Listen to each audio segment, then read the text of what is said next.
Hello guys, कैसे हैं आप सभी। युवा कंपटीशन में आपका स्वागत है।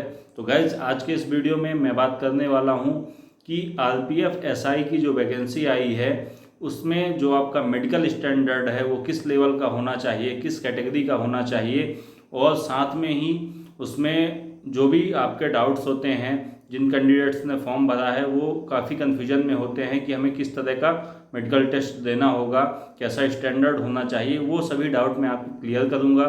और अगर आपने अभी तक हमारे चैनल को सब्सक्राइब नहीं किया है तो प्लीज़ कर लें और वीडियो को लाइक और शेयर ज़रूर करें।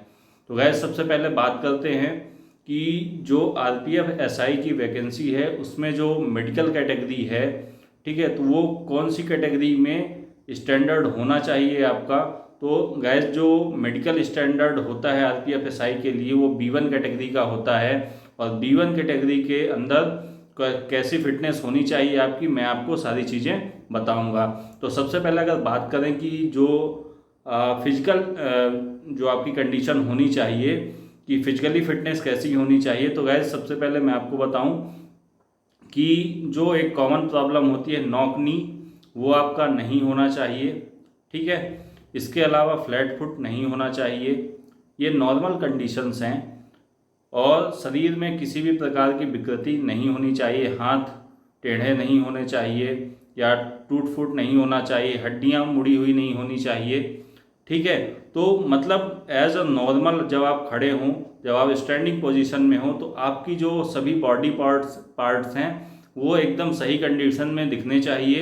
एक नॉर्मल फिजिकल और मेंटल बिहेवियर होना चाहिए। साथ में दूसरा जो सबसे मेन इसमें रहता है आई का, तो ठीक है। तो आई के लिए अगर बात करें तो विजुअली आपकी आई जो हैं कोई बीमारी नहीं होनी चाहिए, कोई जन्मजात बीमारी या कोई अदर जो बीमारियां होती हैं, फंगल इन्फेक्शन या अन्य कोई स्थायी या अस्थायी बीमारी आपको आंखों में नहीं होना चाहिए। साथ में अगर बात करें आपका विजन कितना होना चाहिए, तो आपका जो विजन होना चाहिए 6/9 या 6/12, ठीक है। 6/9 और 6/12, ये आपका विद और विदाउट ग्लास, ठीक है।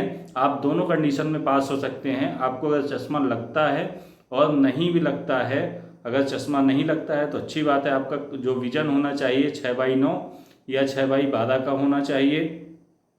और अगर आपको चश्मा लगता है तो चश्मा लगने के बाद आपका जो विजन है 6/9 या 6/12 का होना चाहिए, ठीक है। तो चश्मा जिनको लगता है उनको भी B1 कैटेगरी मेडिकल स्टैंडर्ड में पास किया जाता है।